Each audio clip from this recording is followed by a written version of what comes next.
Well, Torquay expect to make a decision before the end of next week. The new man will have just days to settle in before the start of pre-season training. Manager. Long towards Wes Saunders. Wes Saunders gets the goal for Torquay United. Wes Saunders was a Torquay hero back in 1991 when he helped them to victory in the promotion playoffs at Wembley. Now he's back at the helm after signing a 2-year contract as manager today. I feel Torquay's my second home. I get on well with the people down here. I had a great time while I was here previously, and it's a dream come true for me. 35-year-old Saunders had a brief spell as joint manager at Playmore after injury cut short his playing career. He left in 1992 and has since been working in the family clothing business in the northeast. The former central defender has kept up with the game coaching part-time, and he now has lofty ambitions for the Gulls. Well, realistically, you're looking at promotion. I'd be a fool to come here and think, oh, well, you know, if we finish off here, I'm happy with that. I want to come here, first season, win promotion. End of story. Saunders will face a tough early test of his management skills with Torquay drawn against... Saunders skippered the Gulls to victory in the Wembley playoffs in 1991. Spotlight's Hamish Marshall reports. Wes Saunders has been keeping up with developments at Torquay and applied for the job as soon as Kevin Hodges left. Injury ended his playing days and he's given up a steady future in the family business to return. It's a schoolboy dream, and that's what drives people on. And the people of Torquay, I think they know, with my style of play, that I'm a winner, and I will give them every last ounce of energy I have for success. He's popular with the fans. That was shown by the turnout for his star-studded testimonial, which included an appearance by Paul Gascoigne. I'm very pleased indeed. I think we picked the right one, and I'm sure we're going to do well this season, though, with what he's told me this morning, so it's great. Wes Saunders faces a tough task here at Playmore. Last season's promotion near miss is a difficult act to follow, and he's got little time. The players report back for pre-season training on Monday. Saunders will get an early test. In his second competitive match, he'll come face-to-face with Terry Venables, after the Gulls drew Crystal Palace in the newly named Worthington League Cup. Exeter City and Plymouth Argyle all... To the wet conditions. Portsmouth and Birmingham are both in action in the West Country on Friday night. Pompey take on Exeter. The Blues meet Plymouth. Nice to see football back with us. Both were beaten 2-0. Plymouth In charge under the leadership of Wes Saunders. They kicked off with a game against Cambridge, and Seth Conway was there to see how they got on. The last time Torquay played on a sunny Saturday was the final day of the last scheduled season at Leyton Orient. A defeat there cost them automatic promotion.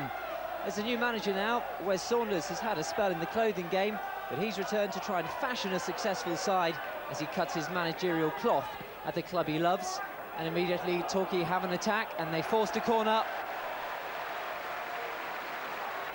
There's an immediate chance within the first minute as the corner comes in. Over the top of Watson. Kevin Hill, though, just slips as he tries to cross.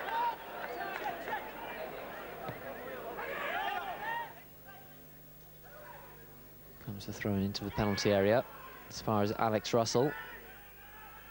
It's it back to Joseph. Out comes Greg. It's a safe, confident catch from Torquay's young keeper. Shows why he's taken this #1 spot for the start of this season. Header away by Duncan. To Benjamin, now to Butler. As well to control the ball and find Jamie Campbell. As Alex Russell just ahead of him. Russell will take on Thomas, but it's the Torquay defender that wins, knocks the ball out of play. In comes the long throw. The touch is on for Benjamin! And Greg produces a magnificent save. Not quite sure how much he knew about it as Benjamin got the touch on. He fisted it down into the ground and the clearance came away. Torquay were nearly one down at the start of this second half. But Cambridge can keep up the pressure. With Butler away by Robinson as far as McFarlane. Now to Herrera. Here's one for Tony Beddoe to chase. He's got behind the defence. Chenery comes back at him. And Beddoe with the illegal use of the hand, just tugging back as the defender gives away the free kick. Well, there's Rodney Jack at today's game. Can't play for Crewe at the moment. Hasn't got a work permit. So he's here watching his former teammates. That's Ashby. Trevor Benjamin might find a way to break his way through. Here's Butler. Now to Russell. Benjamin waits in the middle. Thomas gives Russell space to turn and cross towards Benjamin. Away by Greg. Now Wanless. And it'll run out of play. Heard a vicious ball into the middle by Alex Russell. He got the Torquay keeper Matthew Gregg flapping. He did get a connection. And as Wanless turned it back in, it just ran away from goal. To Robinson. To Herrera. Oh, Robbie Herrera loves that to come inside. And picks out Tony Beddoe. Can he finish? Oh! How did he miss from there? It grazed the outer side of that left-hand post and went wide. Tony Beddoe, who's replaced Rodney Jack in that number 9 shirt this season. Oh, he had a great chance to put Torquay 1-0 up. It just went the wrong side. McGorry. Back to Gurney. Tries to find McFarlane, doesn't come to him. Away by Mustoe as far as Clayton. Now up to Butler. He's allowed to turn and try and break. Wayne Thomas has tracked him all the way, but dives in and misses him. Ashby's in the middle. It won't come to Ashby as Butler falls to ground, and it will be a corner for Cambridge. Butler had done all the chasing himself, and as he tried to work the ball free of Ashby, he went to the ground, but the referee wasn't interested in giving a penalty. Really has sapped the players' strength today, their first full game, never mind pre-season friendlies. This is where the action starts, and for them it's been a tough encounter, especially tough for Alex Russell as Andy Gurney came in on him and has got the yellow card and followed by the red card because Andy Gurney had been booked for a similar incident early in the game and now he's had to go. It really was another silly challenge. We've seen in the World Cup how referees have had to clamp down on it. The tackle from behind, and Andy Gurney receiving the red card from Bill Jordan. Now to McFarlane. Patient build-up from Torquay as Tully goes forward. It's a chance for the youngster. Oh, he's done really well. But Kevin Hill, as he diverted it back across, couldn't find another Torquay man. Steve Tully, that was great play. To fire it across goal. In the end, the chance failed. But the chance may be on for Cambridge with Trevor Benjamin. He's into the area. Watson made the connection. And the referee has given the penalty. He waited long and hard to see whether the linesman was going to make a decision. He didn't. So referee Bill Jordan pointed to the spot, to the delight of the Cambridge followers. It's been a game of few chances. This may win it. Martin Butler with the penalty. Scores! And Cambridge United have taken the lead with just 9 minutes to go. It was a cool penalty from Martin Butler, tapping it to the side of goal. And really, it's going to be a struggle now for Torquay, as they're down to 10 men as well.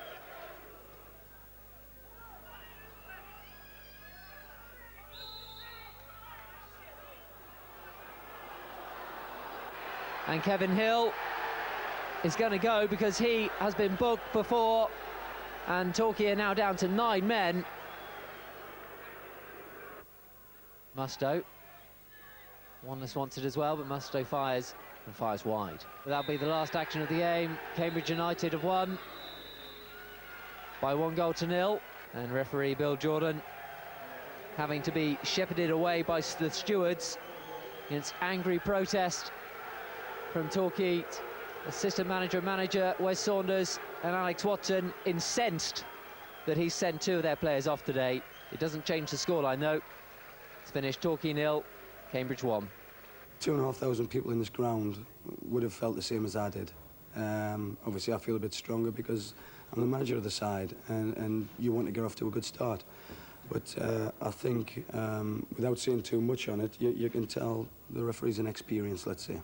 How did you see the penalty? Well, I mean, I was standing up at the box there, and Alex has made the challenge, and he's actually standing a yard outside the box. He never moved, and the referee's looked over to the linesman, our assistant referee, as he's called, and he didn't give a decision. And the referee's pointing at the spot, which the linesman never put his flag across his chest, never waved it, did nothing.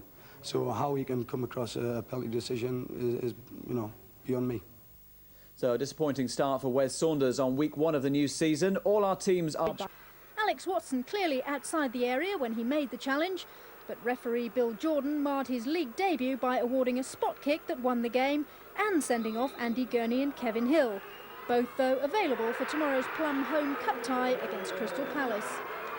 Exeter enjoyed. With news of those games and Plymouth's match with Portsmouth, here's Jeff Welsh. Torquay will go into next week's second leg at Selhurst Park with plenty to play for after a battling 1-1 draw at Plainmoor. Tony Beddoe gave the Gulls a dream start with a goal inside 3 minutes. Torquay then went all out for a second as Crystal Palace's coach Terry Venables looked on anxiously. The First Division side got back into the match against the run of play. Lombardo, the man doing the damage from close range.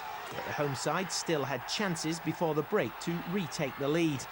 In the second half, the pace eased a little and the visitors were unlucky not to get a winner when the ball appeared to have crossed the line. Exeter are also in with a great chance of making Cup. Plymouth's defeat by Portsmouth was the only blemish on a pretty good night for West Country football. Torquay looked to be on course for causing a cup upset in their first leg tie against Crystal Palace. Tony Beddoe got the Gulls off to a flying start with a goal inside 3 minutes.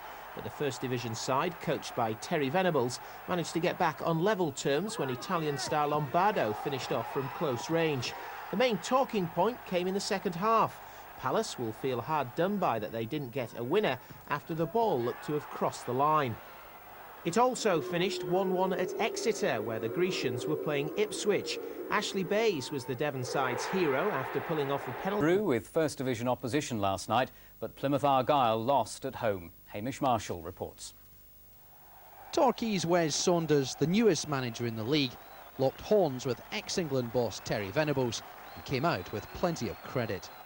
The Gulls went 1-up against Crystal Palace after just 4 minutes. Tony Beddoe turning and shooting past Cornish keeper Kevin Miller. However, the First Division big spenders were level before half-time. Attilio Lombardo shooting past Matthew Gregg. Kevin Hill should have made it 2-1 for the Gulls, but was just denied on the line. Torquay themselves, though, should have gone 2-1 down, but the referee didn't have the benefit of slow motion on Andy Linnigan's header, but it was a good night's work for Torquay. Exeter City also start the return leg level after John Richardson boost before yesterday's game at Rochdale. They carried on the good work as Scott Partridge rediscovered his goal touch. His first came on 14 minutes after Gary Jones' poor back pass and Tony Beddoe's challenge on keeper Neil Edwards.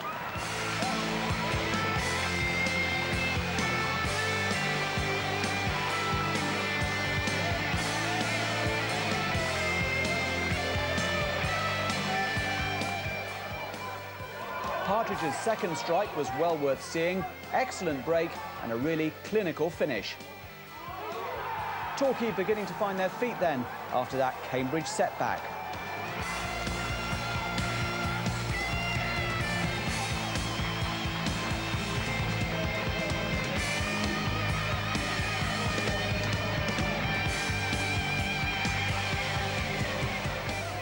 Well, they started with a win in midweek, but most attention will be focused on Plainmoor, where Torquay television. It promises to be quite a season, and we had to wait just a fortnight for the first of 6 local derbies. It was time for Torquay and Exeter to meet at Plainmoor yesterday, and Martin Dean was on hand to see who'd take the early honours.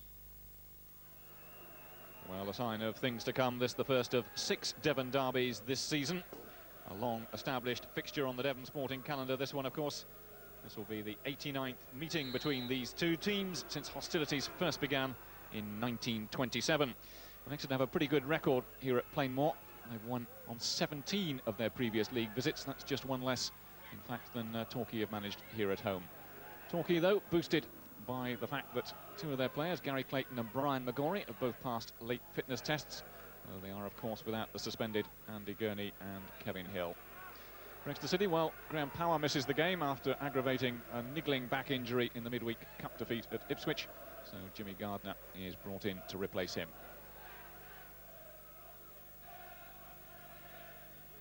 Herrera inside towards Hapgood, who was just a little slow on the ball. Rowbottom getting in the challenge, and now Flack finding Rees. And Flack was brought down, in fact, by Wayne Thomas, who's going to get a yellow card.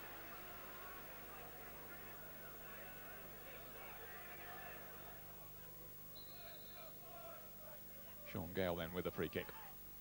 Floated towards Billy Clark, who got the header in well. Oh, and Greg was caught in the face then by that boot from Steve Flack, and, well, a bit of anger in the Torquay defence, and I'm not surprised. Well, it was a promising enough move from Exeter. Good free kick from Sean Gale. Yellow card there, in fact, for Steve Flack. But Gale just floating the free kick in. Billy Clark got up well for the header. Greg was well behind it, had it covered comfortably. And Flack coming in with that rather clumsy challenge. Jason Rees looking to curl the ball in. Watson's attempted clearance came off Curran. And the whistle has gone, in fact, that won't count. Handball against Chris Curran. I think he'll be slightly disappointed with that. He would have loved, of course, to have scored on his return to Plainmoor. Clark. He's being put under a bit of pressure. Rees getting it forward for Rowbottom, looking for space to turn. Neat little ball in towards Breslin. He's got Flack up ahead of him, might try the shot himself. And Matthew Gregg having to get down well just to smother it. Not quite enough power in the shot from Jeff Breslin, but the idea was certainly right. He was well found by Darren Rowbottom initially. Flack was making the sort of dummy run for him. Probably could have taken it on a little further before he struck it. But, Matthew Gregg right behind it. Now Beddoe. Slightly more patient looking build-up from Torquay. Tully looking to get the cross in. Headed away by Billy Clark. Only as far though as Magori. And now Partridge onside. Can he do something here? Well, might well have done. Gittings just getting a foot in. And eventually it's Chris Curran who hacks it away. Suddenly the Exeter defence just opening up. It was a good run from Scott Partridge.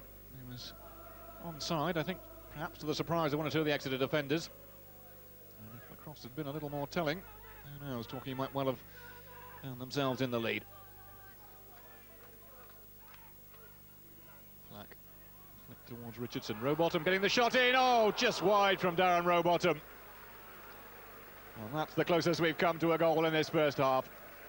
There's Curran's long throw, Steve Flack, and then John Richardson both flicking the ball on, and Rowbottom first time with a shot, just inches wide of Matthew Gregg's left-hand post. Rowbottom turning well. Breslin alongside him if he can thread the ball through to him. Going the other way this time. Playing forward towards John Richardson, chance here.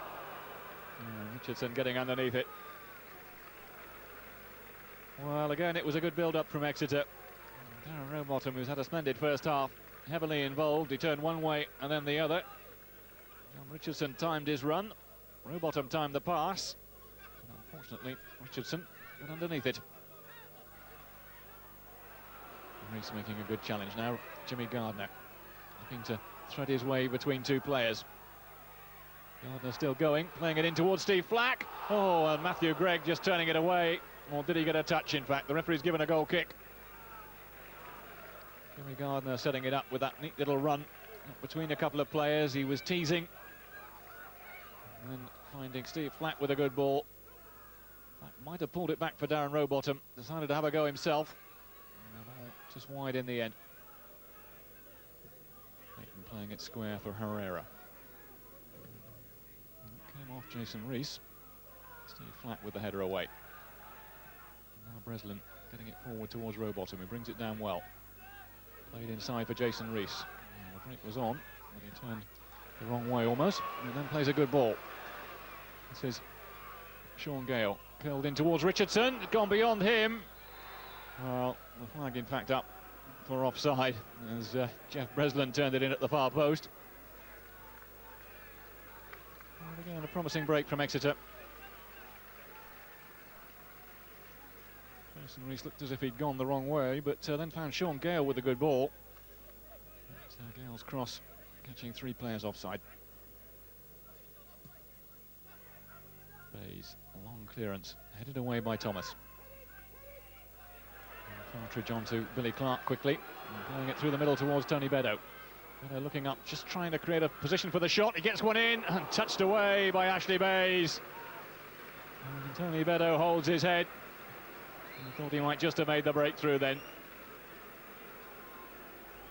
Well, it was a good break by Tony Beddoe. He took the ball at the Exeter defence, just trying to create the space for the shot. Perhaps lacked a little bit in power, but it was well placed. Ashley Bayes having to turn it away for the corner. Partridge playing it back for Gary Clayton. That's Partridge with the shot. Oh my goodness. Well, that was the chance of the game, surely. Jamie Robinson playing him in. Scott Partridge really should have done better from there. Somehow managing to screw his shot wide from, what, 10 yards out.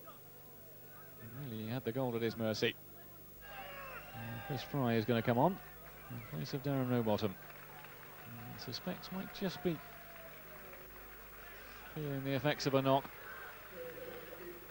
Can he make a difference in these closing stages? Well, Exeter going to have to do some defending. That's McGorry getting the shot in. Good save from Ashley Bayes. Scrambled away for the corner. Well, Torquay having provided very few threats in the early part of the game. Suddenly coming into their stride. Brian McGorry finding a little bit of space in the penalty area. Got into a good position, struck the shot well. Full credit to Ashley Bayes, who's not had a lot to do. Pushed that one away and eventually scrambled clear for the corner. Herrera in support. Need to get the cross in himself. Away by Billy Clark. Fry with a little knockdown. Fall for Steve Tully. Breslin is taking the ball away from him and then giving it away. This is McGorry. 3 men in the middle. One of them is Partridge! And Scott Partridge does it again! 2 goals at Rochdale last week. And now another here at Plainmoor. Well, Exeter will be desperately disappointed, particularly as they contributed really to their own downfall then. The ball given away on that far side. McGorry looked up, got the cross in, and Scott Partridge is not the biggest of men, planting the header past Ashley Bayes. Now Jimmy Gardner, inside for Breslin. Gardner again. Teasing up and under, Greg coming for it. Into all sorts of a tangle with Glenn Crowe, who got up in front of him. Now Gardner with the cross again, deep this time towards Billy Clark. Oh, and Greg not making the save to start with, but just doing enough to keep the ball out. Well, anxious moments there for Torquay United. The teasing cross from Jimmy Gardner, well underneath it. Billy Clark waited and waited, got the header in, almost deceived Matthew Gregg. Touch on from Beddoe. Partridge happy to play the overhead, and there is the final whistle. And Torquay United, they get 2 league wins on the trot. And Scott Partridge is once again the hero for them. His 3rd goal in 2 games. Enough to settle this Devon derby. It's for a long time, at least, looked as if it might go in Exeter's favour. They'll be ruining their missed chances. Torquay, not the one that counted. It's finished Torquay United 1, Exeter City 0. The game wasn't a classic by any means, and like I've said, 10 minutes from the end, I think both sides would have settled for 0-0, but we've nicked one, and when we've nicked one, we've gone on and we could have had a couple more. It's we looked like we had a bit of self-belief about ourselves then. We did put up a good performance, we got at them, we weren't stuck in bed with it being an early kick-off. That can always be a problem, and but you always know the old cliches is, you know, score first, and we didn't take our chances. We certainly had plenty of chances, plenty of corners, plenty of crosses into the box, but we never took our chances, and you've always got a chance then of the other team scoring.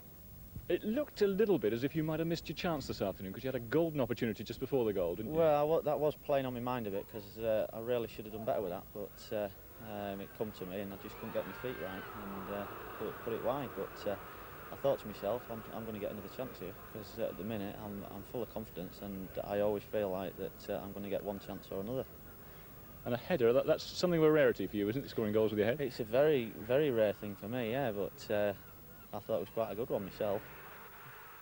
And that result has left Eagles against the Gulls to see who's top of the pecking order in round 1 of the Worthington Cup. Torquay set the tie alight with a Beddoe bolt from the blue in the first leg at Plainmoor a fortnight ago. But an Italian job saved those city slickers from Crystal Palace. Lombardo's leveller making it all square and all to play for. So the tie neatly poised, both clubs on a high after league wins at the weekend. Torquay, of course, boosted by their Devon derby triumph over Exeter, and confident of following that with a cup upset against Terry Venable's side. And remember, there has to be a winner tonight, extra time and penalties if needed to settle the outcome. So let's get straight to Selhurst Park and join our man at the ground, Martin Dean. Well, a warm but slightly wet night here in South London as Torquay United face a searching examination of their early season form against a Palace side who will be anxious to avoid an embarrassing exit from the first round of the Worthington Cup. Well, Torquay manager Wes Saunders rings the changes tonight. Kenny Vasey gets a first outing of the season in goal in place of Matthew Gregg.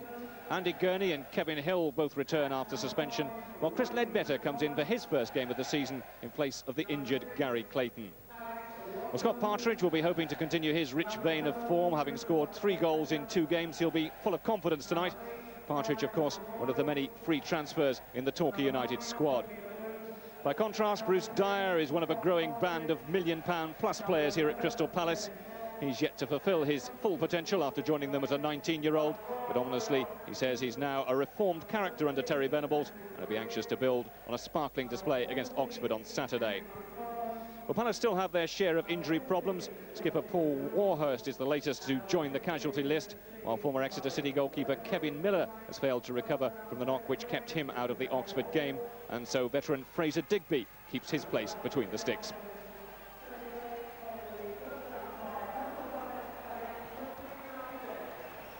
Well, tonight's referee is Alan Hall. He gets this match underway, and Torquay will be desperately anxious to avoid a repeat of their last visit to Crystal Palace. That was in a league game back in 1961, and they lost by 7 goals to 2.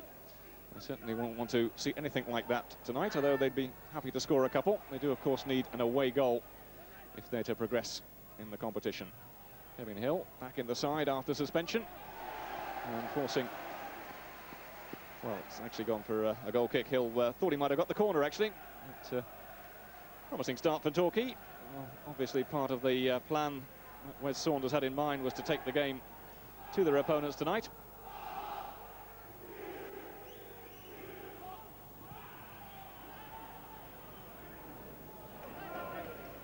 Just Ledbetter. A little 1-2 with Herrera.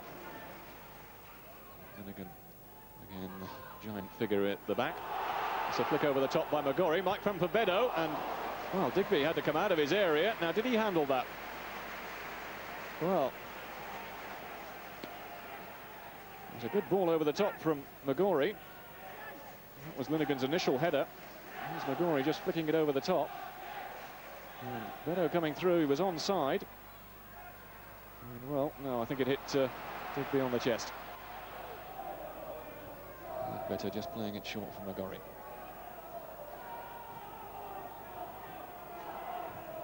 Thomas again with the long ball forward, but cut out fairly comfortably.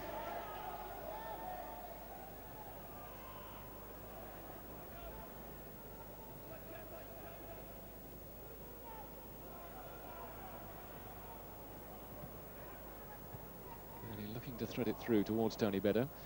Torquay will get the throw again, though.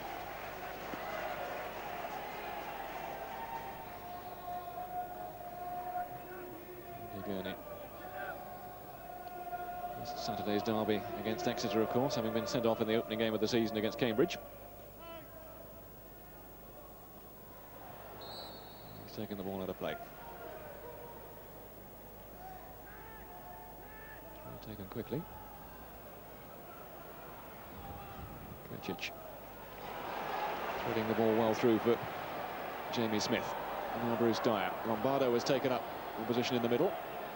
Jansen arriving in the box as well. Trying to create a little space for the cross. Now Jamie Smith. There again. Surrounded by white shirts. And in the end, committing the foul, which has not endeared him to the referee, I don't think. I think we're going to see the first yellow card of the game. A little bit of frustration here from Bruce Dyer. He was trying to find space to turn, denied it completely, and then when he lost the ball, red mist came in. That was a bad foul on Chris Ledbetter. So, yellow card for Bruce Dyer.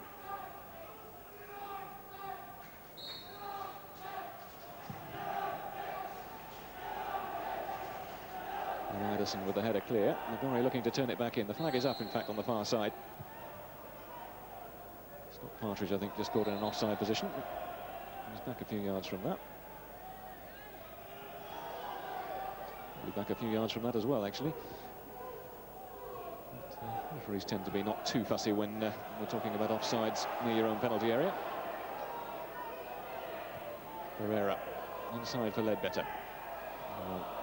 We'll telegraph that one. Lombardo back to make the interception. We're getting the return from Simon Roger.